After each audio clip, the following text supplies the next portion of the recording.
님들, 오늘 진짜 중요한 얘기 가져왔어요. 2026년 4월 8일 코스피가 하루 만에 6.87% 폭등했습니다. 내수사이드카까지 발동됐어요. 삼성전자는 하루 만에 7% 넘게 올랐고 원달러 환율은 33원 넘게 떨어졌습니다. 국제유가는 15% 넘게 폭락했고요. 단 하루 만에 이 모든 일이 동시에 벌어진 겁니다. 왜 이런 일이 생겼을까요? 딱 하나입니다. 호르무즈 해협이 열렸기 때문이에요. 호르무즈 해협. 이름은 많이 들어봤는데 정확히 뭔지 모르는 분들 많으시죠? 간단하게만 짚고 바로 넘어갈게요. 이란과 아라비아 반도 사이에 있는 아주 좁은 바닷길인데 전 세계 원유의 약 20%가 매일 이 길을 통해 이동합니다. 이 길이 막히면 전 세계 기름값이 폭등하고 물가가 오르고 주식시장이 흔들려요. 지구 반대편 얘기가 아니에요. 전장대의 주유소 가격, 마트 물가, 내 주식 계좌에 바로 찍히는 숫자들이 전부 이 해협 하나에 묶여 있는 겁니다. 그 해협이 전쟁 위기로 막힐 뻔했다가 극적으로 열렸어요. 그 순간 시장이 폭발한 거고요. 자, 그럼 지금부터 이게 어떻게 돌아간 건지, 그리고 이게 우리 생활이랑 정확히 어떻게 연결되는지 본론에서 제대로 파봅시다. 2026년 4월 7일 트럼프 대통령이 선언을 하나 날립니다. 4월 7일 오후 6시까지 이란이 협상 테이블에 나오지 않으면 공격한다.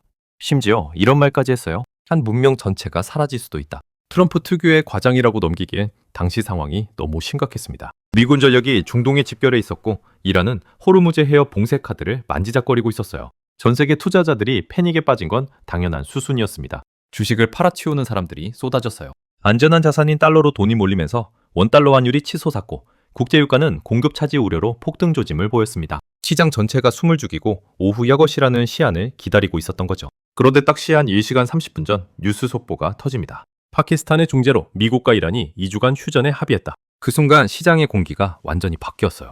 여기서 잠깐 핵심 개념 하나만 짚고 갈게요. 어렵지 않아요.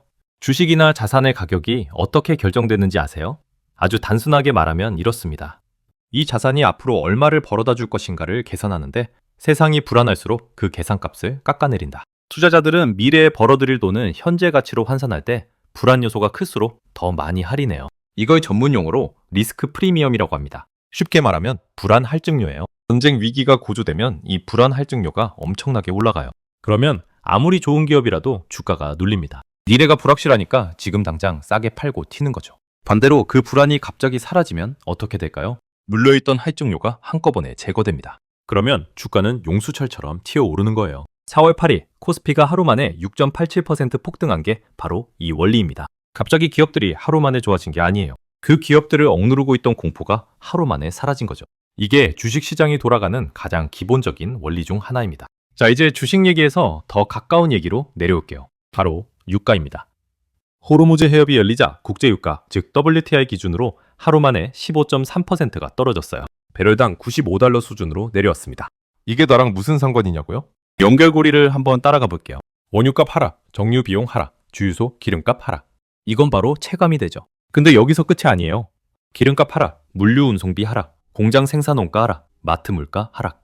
트럭이 움직이는데도 기름이 들어가고 공장 기계 돌리는데도 에너지가 들어갑니다. 원유값이 내려가면 물건 만들고 나르는 모든 비용이 내려가요. 결국 마트 진열대에 놓인 과자 하나, 생수 한 병 가격에도 영향을 미치는 겁니다. 한국은 에너지 수입 의존도가 특히 높아요. 우리나라는 쓰는 원유의 거의 전부를 수입합니다. 그 수입 원유의 상당 부분이 호르무즈 해협을 통해 들어와요. 그러니 이 해협 하나의 상황이 우리나라 물가 전체에 미치는 영향은 다른 나라보다 훨씬 직접적이고 강력합니다. 실제로 정부가 이날 주유소 최고 가격제 시행을 발표한 것도 같은 맥락이에요. 공급망이 풀리는 타이밍에 맞춰 물가 안정 신호를 시장에 던진 거죠. 원달러 환율이 하루 만에 33원 넘게 떨어졌다는 것도 짚고 넘어가야 해요. 환율 얘기만 나오면 머리 아픈 분들 많으시죠? 딱 한 문장으로 정리해 드릴게요. 세상이 불안하면 달러로 몰리고 세상이 안정되면 달러에서 빠져나온다. 전쟁 위기가 고조되면 투자자들은 제일 안전한 자산, 즉 달러로 돈을 피신시켜요. 달러 수요가 올라가면 달러 값이 올라가고 그러면 원화 가치는 상대적으로 떨어집니다. 환율이 올라가는 거죠. 반대로 휴전 소식이 터지면서 달러로 피신했던 돈들이 다시 빠져나오기 시작합니다. 달러 수요가 줄어들면 원화 가치가 올라가요. 환율이 내려가는 겁니다. 환율이 내려가면 우리한테 뭐가 좋냐고요? 수입 물가가 내려가요. 원유도, 원자재도, 해외에서 들여오는 모든 것들이 상대적으로 싸집니다. 여행 가시는 분들은 환전할 때 이득이고요. 반대로 수출 기업들한테는 좀 불리한 측면이 있지만 지금처럼 지정학적 위기가 해소되는 상황에서는 수출 물량 자체가 늘어나는 효과가 더 크기 때문에 전체적으로는 긍정적인 신호로 받아들여집니다. 이날 삼성전자 주가도 7.22% 올랐어요. 삼성전자가 하루 만에 갑자기 반도체를 더 잘 만들게 된 것도 아닌데 왜 오른 걸까요? 두 가지입니다. 첫째, 물류비가 내려가요. 호르무즈 해협이 막히면 배들이 아프리카 대륙을 빙 돌아서 가야 해요. 운송 기간도 길어지고 비용도 엄청나게 올라갑니다. 반도체 같은 수출 상품은 전 세계로 배송돼야 하는데 그 물류 비용이 한순간에 정상화되는 겁니다. 둘째, 글로벌 수요 회복 기대예요. 전쟁 위기가 사라지면 전 세계 기업들이 다시 투자를 시작하고 설비를 확장하고 전자제품을 구매하기 시작합니다. 반도체 수요가 살아날 것이라는 기대감이 주가에 반영되는 거예요. 결국 삼성전자 주가 하나에도 호르무즈 해협의 평화가 담겨 있는 겁니다. 여기서 중요한 질문 하나 해야 해요. 2주 휴전입니다. 완전한 종전이 아니에요. 4월 10일 파키스탄 이슬라마바드에서 본격적인 종전 협상이 시작될 예정입니다. 이 협상이 어떻게 흘러가느냐에 따라 시장은 또 한 번 출렁일 수 있어요. 역사적으로 보면 이런 지정학적 분쟁은 한 번의 휴전으로 완전히 해소되는 경우가 드물어요. 협상 테이블에서 한쪽이 강경하게 나오거나 중재국의 입장이 흔들리거나 예상치 못한 돌발 변수가 생기면 시장은 언제든 다시 불안해질 수 있습니다. 그렇다고 지금 당장 공포에 떨 필요는 없어요. 핵심은 이겁니다. 만도감에 취해서 무작정 달려들지도 말고 공포에 질려서 무조건 피하지도 말 것. 흐름을 읽고 판단하는 것. 지금 시장이 반등한 건 맞아요. 근데 이 반등이 단기 안도랠리인지 진짜 추세 전환의 시작인지는 4월 10일 협상 결과를 봐야 합니다.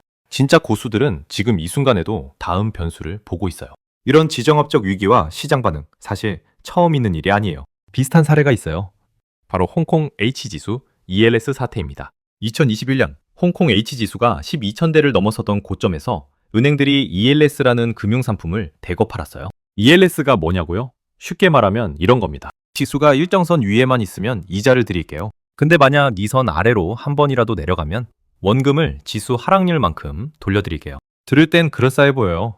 근데 문제는 홍콩 H지수가 이후에 12,000대에서 5,000대까지 처박혔다는 거예요. 반토막도 아니고 절반 이하로 떨어진 겁니다. 2024년 만기가 돌아온 사람들은 원금의 절반 가까이를 날렸어요. 이 사태가 호르무즈 해협 이야기랑 무슨 연결이냐고요? 지정학적 리스크를 무시한 결과입니다. 홍콩 H지수가 폭락한 데는 중국 정부의 규제 리스크, 미중 갈등이라는 지정학적 변수가 결정적으로 작용했어요. 그 리스크를 제대로 이해하고 있었다면 고점에서 그 상품을 사는 결정을 다시 한번 생각해봤겠죠. 오늘 우리가 호르무즈 해협 이야기를 하는 이유가 여기 있어요. 세상 돌아가는 흐름을 읽는 눈, 그게 내 자산을 지키는 가장 기본적인 무기입니다. 뉴스는 그냥 남의 나라 얘기가 아니에요. 세상 모든 경제 뉴스는 어떤 식으로든 내 돈과 연결돼 있습니다. 자, 오늘 꽤 많은 걸 같이 봤어요. 호르무즈 해협이라는 지구 반대편 좁은 바닷길 하나가 막힐 뻔했다가 열리면서 하루 만에 코스피가 7% 가까이 뛰고 유가가 15% 넘게 떨어지고 환율이 33원 내려가고 삼성전자가 7% 오르는 일이 동시에 벌어졌습니다. 이게 단순한 숫자 나열이 아니에요. 주유소 기름값이 내려가고 마트 물가가 안정되고 내 주식 계좌 숫자가 바뀌고 해외여행 환전할 때 내가 받는 돈이 달라지는 이야기입니다. 지구 반대편 뉴스가 내 일상 구석구석에 스며드는 방식. 오늘 그 연결고리를 처음부터 끝까지 같이 따라온 거예요. 어때요? 생각보다 그렇게 어렵지 않죠? 경제 공부를 어렵게 생각하는 분들한테 제가 항상 드리는 말이 있어요. 뉴스를 볼 때 딱 한 가지만 물어보세요. 이게 나한테 어떻게 연결되지? 호르무즈 해협 뉴스를 보면서 중동이 또 시끄럽네 하고 넘기는 사람과 이게 열리면 유가 내려가고 물가 안정되겠네, 우리나라 수출 기업들 숨통 트이겠네 라고 연결하는 사람은 시간이 지날수록 완전히 다른 결과를 만들어냅니다. 거창한 공부가 필요한 게 아니에요. 오늘 배운 것처럼 뉴스 하나를 보고 내 삶과 연결하는 습관 하나면 충분합니다. 처음엔 느리고 어색해요. 근데 이걸 꾸준히 하다 보면 어느 순간 뉴스가 들릴 때마다 자동으로 연결고리가 보이기 시작해요. 그게 경제를 보는 눈이 생기는 순간입니다. 오늘 시장이 크게 반등했다고 해서 모든 게 해결된 건 아니에요. 이 부분은 꼭 짚고 넘어가야 합니다. 지금은 2주짜리 휴전입니다. 4월 10일 이슬라마바드에서 본격 종전 협상이 시작돼요.